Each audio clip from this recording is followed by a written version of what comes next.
tajuk terakhir untuk tajuk terakhir bagi ulumul hadis tingkatan 5. Dan tak lama lagi kita akan habiskan banyak tajuk lagi lah, sikit lagi.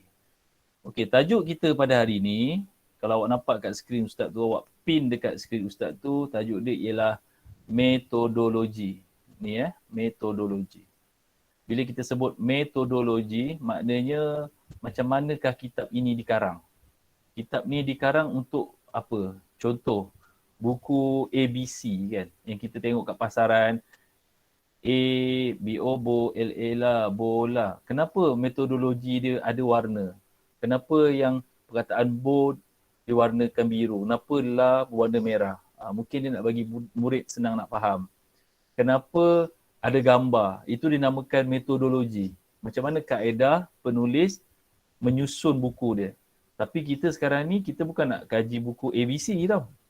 Kita nak mengkaji buku kitab-kitab hadis yang ada di dunia ni. Okey, sekarang kita tengok yang pertama. Cuba Ustaz minta Auni bacakan yang warna kuning tu. Yang Ustaz tulis tu. Ustaz ada present ke? Ada? Tak keluar ke? Tak ada, tak nampak apa-apa. Oh, tak nampak apa-apa. Oh, kejap. Oh, semua orang diam je. Masya Allah, tabarakallah. Okey, semua orang pergi tengok dekat yang Ustaz share tu. Okey, tengok yang warna kuning tu. Apa yang dia tulis kat situ? Saya baca ya, Ustaz? Sure. Okay. Bila malam aku teringat namamu. Ada awak ingat nama Ustaz? Tak ada kan? Tak adalah kan? Takkan ingat nama Ustaz pula kan? Okey. Bila malam aku teringat namamu. Cia-cia. Contoh lah. Kat sini, kenapa kalimah ni ada? Kalimah ni awak ingat lah. Awak mesti boleh ingat je. Bila malam aku teringat namamu. Bila ni, bila. B ni merujuk kepada Imam Bukhari. Tu dia. Malam. M itu merujuk kepada Imam Muslim. Aku. A itu Abu Daud ataupun Abi Daud. Teringat. T itu adalah At-Tirmizi. N itu ialah Nasa'i. Kemudian yang terakhir M, mu tu, M itu adalah Majah. Majah. Kita ambil Ibnu Majah. Tapi kita ambil sikatan ni Majah lah untuk mudah ingat. Bila soalan exam keluar, senaraikan 4 kitab Sunan Sittah selain Sahih Bukhari dan Sahih Muslim. Jadi awak hanya ingat perkataan ni. Bila malam aku teringat namamu. Bila malam Bukhari, bila tu Bukhari, malam tu Muslim. Tu orang kata formula lah. Bila ada formula ni senang nak ingat lah. Ni namanya sebagai Sunan Sittah. Dia kitab hadis ni ada banyak tau. Ada beribu. Tapi kita nak tengok orang kata yang mencapai ranking yang terakhir. Jadi semua orang boleh ke hafal bila malam aku teringat namamu perkataan tu? Boleh Ustaz. Boleh ya? Alhamdulillah. Boleh sambil-sambil menyanyi pun boleh. Bila malam aku teringat namamu. Hujan jadinya sebab menyanyi. Okey. Kita pergi yang seterusnya. Okey, apa itu Sunan Sittah? Dulu ada murid pernah jawab, Sunan Sittah tu adalah Wali Songo dia kata. Aduhai. Wali Songo pula. Tak ada kena-mengena pun dengan Wali Songo. Sebab dia dengar Sunan kan. Sunan Kalijaga, nama-nama apa Sunan-Sunan tu. Jadi dia ingatkan Sunan Sittah ni Wali Songo. Kan? Cuba bacakan Syafiq Zil Kamal. Sunan Sittah tu apa sebenarnya? Sunan Sittah ialah himpunan 6 buah kitab hadis yang utama di dalam ilmu hadis. Kitab-kitab ini terdiri daripada 2 jenis kitab iaitu Al-Jami' dan As-Sunan. Okey, terima kasih. Jadi bila soalan tanya, apakah maksud Sunan Sittah? Jangan jawab Wali Songo ya. Kalau jawab siap tak songongkan kepala dia. Okey. Sunan Sittah ni maksudnya ialah himpunan 6 buah kitab hadis yang utama dalam ilmu hadis. Ataupun kalau awak nak ringkaskan, mesti ada perkataan 6 buah kitab hadis yang utama. Kalau nak ringkaskan. Baru dapat 1 markah. baru dapat 1 markah. Dia menghimpunkan 6 buah kitab hadis yang utama. Lepas tu yang markah yang keduanya, dia datang dekat mana? Dia datang kat sini. Dalam 6 buah tu dia ada 2 jenis, iaitu Al-Jami' dan As-Sunan. Itu dia. Untuk penakrifan dia. Al-Jami' dengan Al-Sunan. Barulah you all semua you all tu boleh dapat 2 markah. Dapat you all 2 markah. Okey, jelas Itulah Sunan Sittah. 6 buah kitab hadis.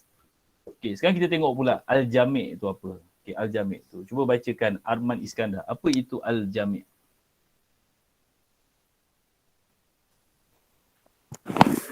Al-Jami', kitab hadis yang menghimpunkan hadis dalam semua bab dalam agama seperti akidah, hukum, fiqh, tafsir dan akhlak. Okey, contoh dia? Contohnya kitab Al-Jami' ialah seperti Sahih Al-Bukhari dan Sahih Muslim. Okey, sampai situ dulu. Terima kasih Arman. Okey. Al-Jami' ni, macam mana kita nak jawab dia?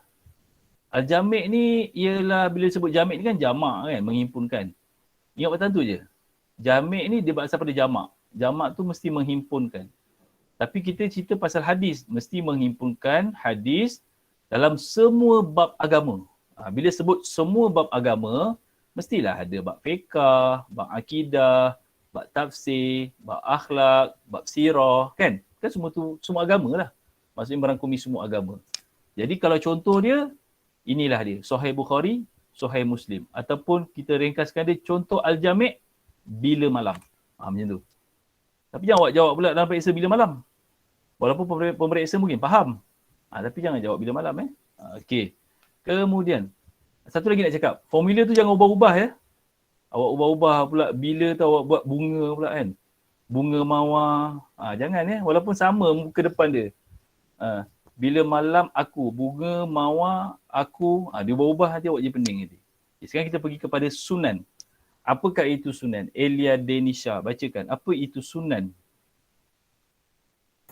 Sunan ialah kitab hadis yang memuatkan hadis-hadis dalam bab hukum fiqh sahaja. Contoh? Baca contoh sekali ke Ustaz? Ya, betul. Contoh kitab sunan ialah seperti Sunan Abi Daud dan Sunan An-Nasa'i. Sunan Abi Daud dan Sunan An-Nasa'i. Jadi sunan ni kitab hadis, takkan kitab pantun pula kan. Kita cerita pasal hadis kan. Takkan kitab teka-teki. Jadi kitab hadis tapi dia bincangkan bab hukum fiqh saja. Dia tak ada cerita tafsir, dia tak ada cerita akhlak. Jadi bila awak tengok, kalau kitab tu namanya Sunan, awak dah tahulah. Bila awak dah masuk universiti nanti kan, awak nampak kat library, dia tulis Sunan Abi Daud. Oh, ini semua cerita pasal fiqh jadi sebab tu ulama, kalau nak cari hukum, dia tengok tajuk Kitab tu Sunan. Oh, cari hukum fiqh kat situ. Al-Jami'. Kalau Sunan Abi Daud, Sunan An-Nasa'i, apa ringkasan dia?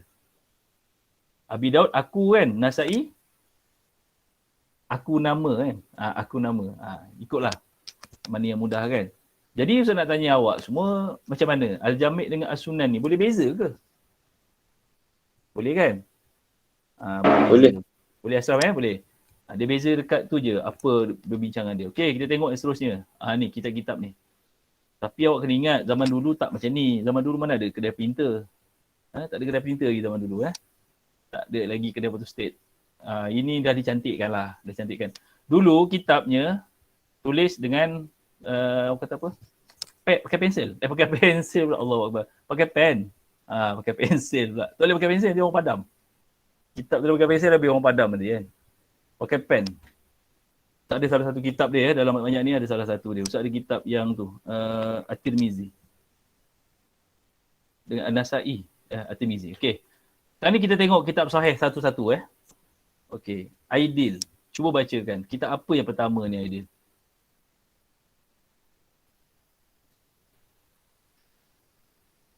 Okey. Nama kitab Al-Jami' Al-Musnad As-Sahih Muhtasar min Umuri Rasulullah sallallahu alaihi wasallam wa sunatan wa ayamah. Jumlah hadis 7,563 buah hadis. bab utama mempunyai 97 bab utama merangkumi hadis dalam semua bab agama seperti akidah, fiqh, sejarah, tafsir, akhlak dan peristiwa akhir zaman. Kedudukan kitab hadis paling sahih kerana semua hadis di dalamnya dipilih daripada hadis-hadis yang sahih saja. Setiap perawi hadisnya dipercayai dan mestilah pernah bertemu dengan gurunya. Okey, terima kasih. Sahih Bukhari ni, nama kitab dia Al-Jami' Al-Musnad As-Sahih Al-Mukhtasar. Kalau sampai situ pun boleh ya. Tak ada masalah. Al-Mukhtasar. Jumlah hadis dia, bila kita sebut macam ni, bab Sunan Sittah ni, apa yang perlu awak semua tahu ni, jumlah hadis ni. Ini mesti wajib kena hafal. Tak ada cara lain. Cara kedua kalau nak hafal, buku tu, photostat, lepas tu blender, rebus, minum. Jangan buat Yang ada buat betul-betul pula. Tak boleh. Macam tu pun tak boleh juga. Tak boleh hafal macam tu. Mana ada orang boleh hafal macam tu.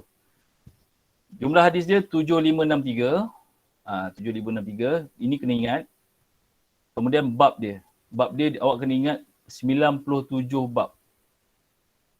Ni. Sebab ada soalan dia mungkin tanya, jelaskan penulisan Sahih Al-Bukhari. 4 markah. Kan? Bila macam tu, awak jawab dia berapa buah, berapa fasal, dan bila dia sebut Sahih Bukhari, kita tahu Sahih Bukhari ni dia Al-Jami'. Jadi kita akan cakap isi kandungan dia tu, cerita pasal semua bab agama. Ini pun boleh dibuat point juga. Kemudian dia kitab paling sahih. The number one in the world. Kata orang India kan. This is the number one, the champion. The world heavyweight champion. Satu kitab yang nombor satu. Sebab apa? Ni soalan dia ni. Kenapa kitab Sahih Bukhari yang paling nombor satu? Kenapa? Paling sahih? Kerana semua di dalamnya dipilih daripada hadis yang sahih-sahih je. Imam Bukhari dia ni straight. Kalau hadis dhaif dia tak masuk kan. Ada hadis dhaif dia tak masuk kan. Dia masukkan yang sahih je. Lepas tu dah lah yang sahih je. Dia pula siap buat syarat yang perawi tu dia akan cek betul-betul perawi tu boleh dipercayai dan mestilah terbukti yang pernah berjumpa dengan gurunya. Dia akan pastikan.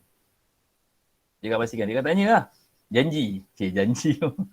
Janji jumpa. Janji ni, lebih kurang lah. Jumpa tak? Dia memang dia akan cari orang tu. Macam mana? Dia cari dan dia akan ambil hadis tu, dia tanya betul-betul.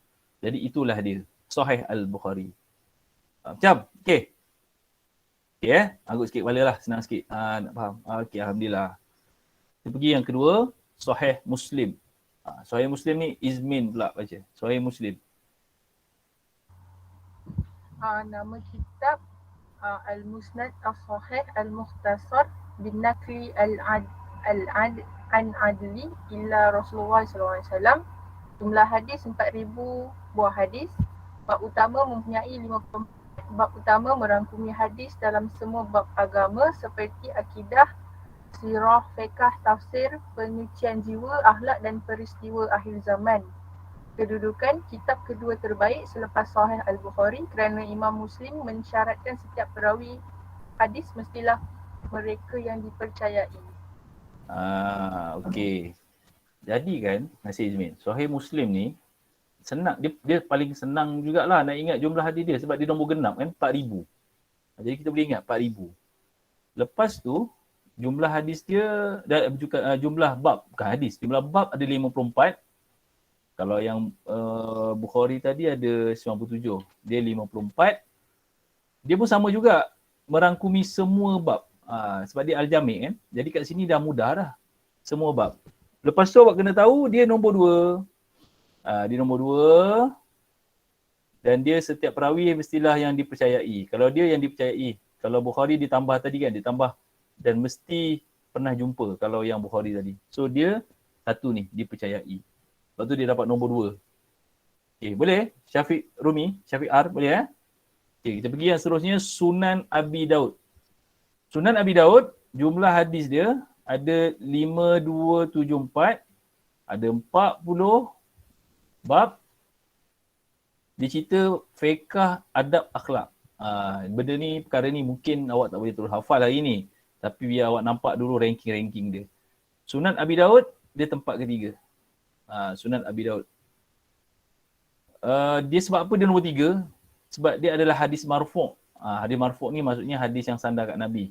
Dalam kitab dia, ada hadis yang sahih, ada hadis yang hasan, ada hadis yang dhaif.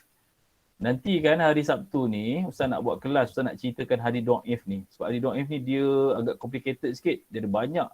Dia ada dhaif pada sanad. Ni pakai mouse ya. Satu lagi dia dhaif pada matan. Sanad ni dia ada pula pecah kepada sanad, dia ada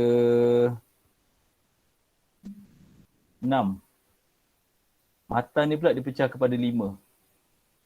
Jadi benda ni nanti Ustaz harap sangatlah awak dapat join kelas ni supaya tak terlepas info nanti. Hari Sabtu ni insya-Allah mudah-mudahan doakan dipermudahkan kita nak memahami dia. Untuk hari ni Sunan Abi Daud ni dia tempat yang ketiga. Sebab apa? Dia ada ketiga-tiga ni dimasukkan. Berbeza dengan Imam Muslim, Imam Bukhari, dia hanya masukkan hadis sahih sahaja.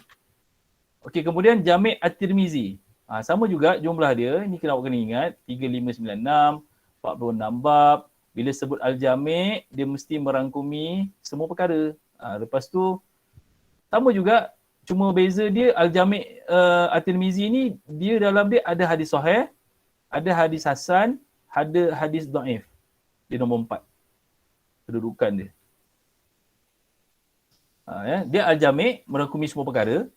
Beza dia dengan Sahih Bukhari dengan Muslim sebab ni je ni. Dhaif ni. Dia ada masukkan hadis dhaif dalam kitab dia.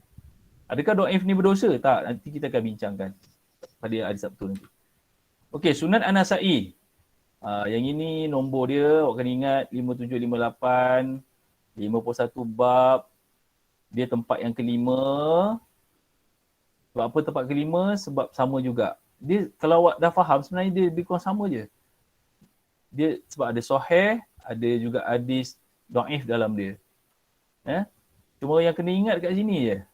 Ni, jumlah bab nama lain kitab. Ni kena ingat. Tak ada cara jalan lain Kemudian ni nama lain dia.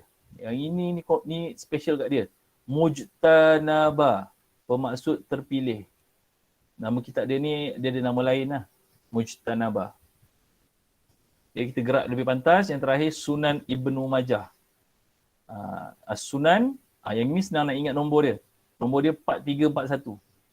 Senang 4341. 73 bab. Bila sebut Sunan maknanya dia tak meliputi semua bab lah. Dia cerita pasal bab fiqah. Itu je lah. Untuk bab Sunan-Sunan ni. Dia tempat yang ke-6. Ni tempat yang ke-6. Dia ada banyak lagi kitab tapi ni 6 ni yang the best dan dipanggil Sunan Sittah. Ulama-ulama yang besar-besar tu semua kitab-kitab ni dia orang dah khatam lah. Dah dibaca dah. Okey, sekarang kita bergerak yang lebih pantas. Kita tengok biodata. Kita tengok biodata Biodata ni apa yang penting-penting kita nak tahu kan. Ainul Hannah cuba bacakan biodata Imam Al-Bukhari. Nama sebenar beliau ialah Muhammad bin Ismail bin Ibrahim. Beliau lahir pada bulan Syawal tahun 194 Hijrah di kota Bukhara. Gelaran Al-Bukhari diambil bersempena tempat kelahirannya. Beliau memiliki daya ingatan yang luar biasa, kuat beribadat, penyabar, warak dan tekun dalam periwayatan hadis. Beliau menghafaz 100,000 hadis sahih dan 200,000 hadis dhaif. Beliau memulakan penulisan kitab terawalnya kitab At-Tarikh Al-Kabir pada usia 61 tahun di Mekah semasa menunaikan haji. Beliau berguru dengan ramai tokoh hadis terkenal seperti Imam Ahmad bin Hanbal, Yahya bin Mu'in dan Ali Al-Madini. Beliau meninggal dunia pada tahun 256 Hijrah. Okey, terima kasih. Okey, sekarang kita tengok founder kitab ni. Yang pertama ni. Apa yang perlu ingat ni? Nama ni. Nama. Cara nak ingat nama Imam Bukhari ni senang je. Sebab nama dia adalah nama-nama Nabi. Nama Nabi Muhammad, Nabi Ismail, Nabi Ibrahim. Jadi mudah nak ingat lah. Jadi awak bagi clue Imam Bukhari, nama dia awak tulis nama Nabi. Nama Nabi yang peristiwa dekat Mekah kan. Peristiwa dekat Mekah ni maknanya ada Nabi Muhammad, ada Nabi Ismail, ada Nabi Ibrahim. Takkan Nabi Musa pula. Kalau Nabi Musa dia kat negeri mana? Negara mana? Mana? Negara Malaysia? Jangan. Mesir. Kalau Nabi Musa, Mesir. Okay. So ingat, ni tips dia lah. Alright, awak tengok ni. Kemudian yang kena ingat birthday dia. Lahir dia 194 Hijrah. Hari ni adalah 1442 Hijrah. Kalau tak silap lah. Betul 43 ke? 42 ke 43. Antara itulah kan. Imam Bukhari dia lahir 194 Hijrah. Awak bayang dia dah hidup dulu pada kita sedekat 1200 tahun. Wih, lama tu. Kitab dia guna sampai sekarang. Macam mana pahala dia tu mengalir. Satu dunia bahkan. Kitab Universiti Al-Azhar tak ada, ulama tak ada, mana-mana pun tak guna kitab dia ni bagi rujukan. Oh, Masya Allah. Kita dengan Hang Tuah beza 500 tahun je. Dia 1200. 1200. Okey. Kemudian apa yang awak perlu ingat lagi ialah ni. Dia menghafal berapa hadis tu? 100,000 hadis. Masya Allah. Kita 10 pantun pun tak ingat. Yang kita ingat 2-3 kucing berlari je. Itulah sudah-sudah. Ataupun pantun apa? Ambil galah tolong jolokkan. Itu je. Ataupun pasal satu lagi pantun, pecah kaca, pecah gelas. Sudah baca harap balas. Itu je lah. Ini 100,000 hadis dia hafal. Masya Allah. Kemudian ni tarikh wafat. Jadi ada 4 item. Okey tu. Dapat 4 markah kan. Okey, Imam Bukhari, Imam Muslim. Jap. Lupa cakap. Imam Bukhari ni agak-agak dia meninggal umur berapa? 256 tolak 194.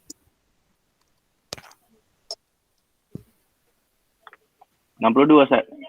62. Maknanya dia meninggal 62, dia sempat buat kitab yang terakhir dia ni, umur 61. 62 tahun. Meninggal muda. 62 ni kira muda lah. Tapi pahalanya seumpama dia dah hidup 1400 tahun umur dia. Okey, Imam Muslim pula. Imam Muslim, nama penuhnya murid-murid semua kena tahu. Al-Hajjaj Al-Qushairi. Lahir 204 Hijrah di kota Nisaburi. Ni selalu tanya ni. Soalan struktur nanti. Imam Muslim lahir di kota, nanti dia bagilah kota Nisaburi. Satu lagi kota Bukhara. Awak mulalah panik. Awak kan cepat panik. Alamak, Bukhara. Alamak, mana ni? Alamak. Mula panik. Dia Nisaburi. Jadi Imam Bukhari ni orangnya sama juga. Dia macam ni, sifat-sifat dia lebih kurang sama lah. Mestilah seorang yang cekal, rajin, kuat ibadat, tinggi kefahaman. Kemudian meninggal 261 Hijrah. Berapa umur dia meninggal? 261 tolak 204. 70 berapa agaknya? 57 tahun. 70? 57 kan? 57 tahun. Muda juga meninggal ni, 57 tahun. Kalau sekarang ni kira belum pencen lah. Pencen 58 tahun ya. Pencen kerja pejabat awam 58 tahun. Maksudnya meninggal muda. Tapi seumpama, lama ni. Hidup 1100 tahun. Abu Daud pula, nama dia Imam Abu Daud Sulaiman Al-Ash'ath bin Ishaq. Dia kalau tak ingat nama sampai ketiga pun tak apa. Sampai 2 ni pun okey. Kalau tak ingat sampai ketiga ni. Tapi kalau dapat ingat, itu lagi the best lah. Lepas tu kena ingat dia lahir di wilayah Sijistan.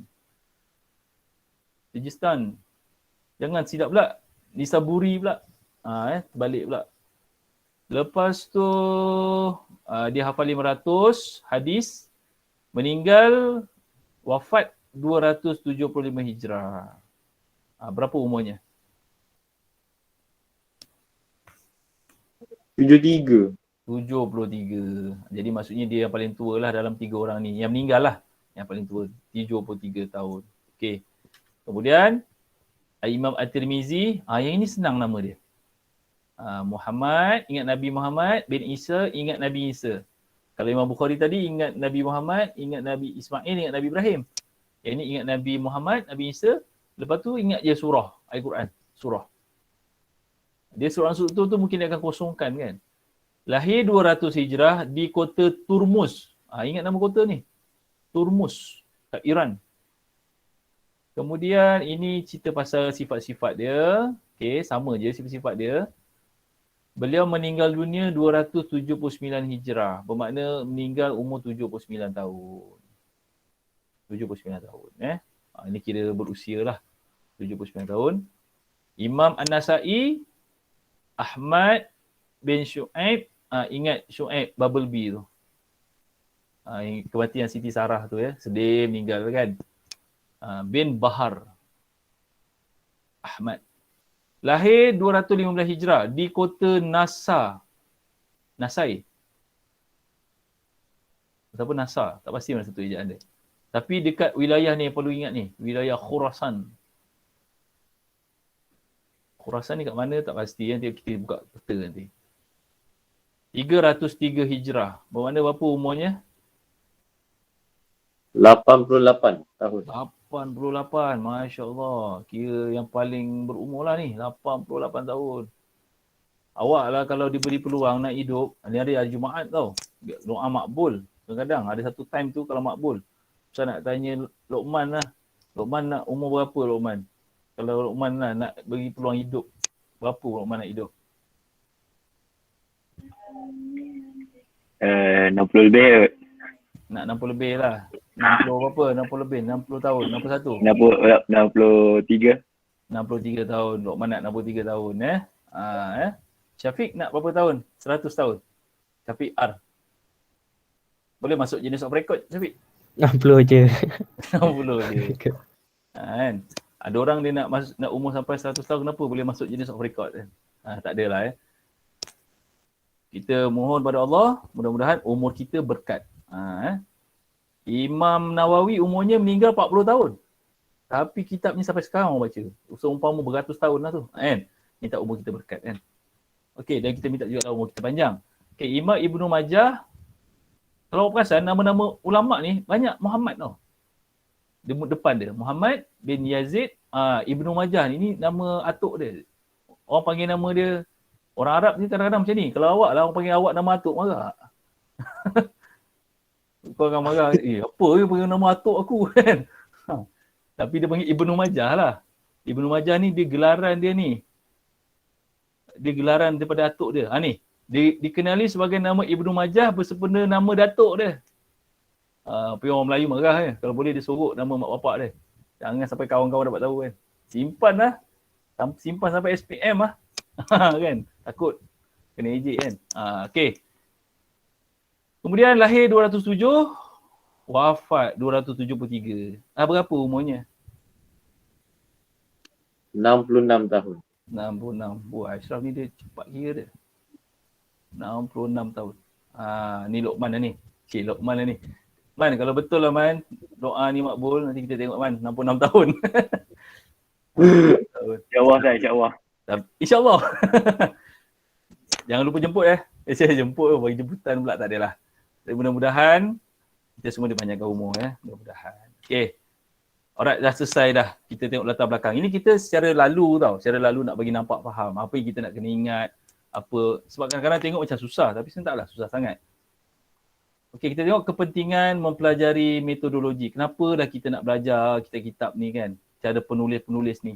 Okay, sebab dia, ni Ustaz ringkaskan kat sini supaya kita ni mencontohi kegigihan. Ini keyword penting ni. Kita belajar sunnah cita ni kita nak mencontohi macam mana zaman dulu yang tak ada internet, yang tak ada komputer tapi boleh buat kitab banyak-banyak. Masya-Allah. Macam mana dia boleh mampu kan? Jadi kita nak mencontohi lah macam mana ulama-ulama ni, tu yang pertama. Okey, saya nak tanya awak. Yang kat nombor 2 ni, perkataan apa yang kita nak ambil poin penting dia? Panjang ni, poin penting dia. Yang mana awak rasa? Sesiapa boleh beritahu Ustaz?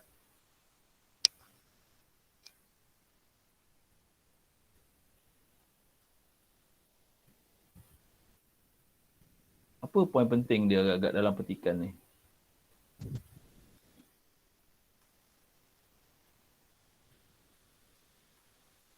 Ada sesiapa nak berespon? Iman, agak-agak kat mana Iman?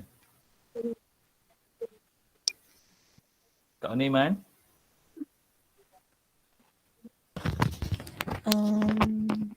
Kalau meneladani contoh terbaik tu. Boleh.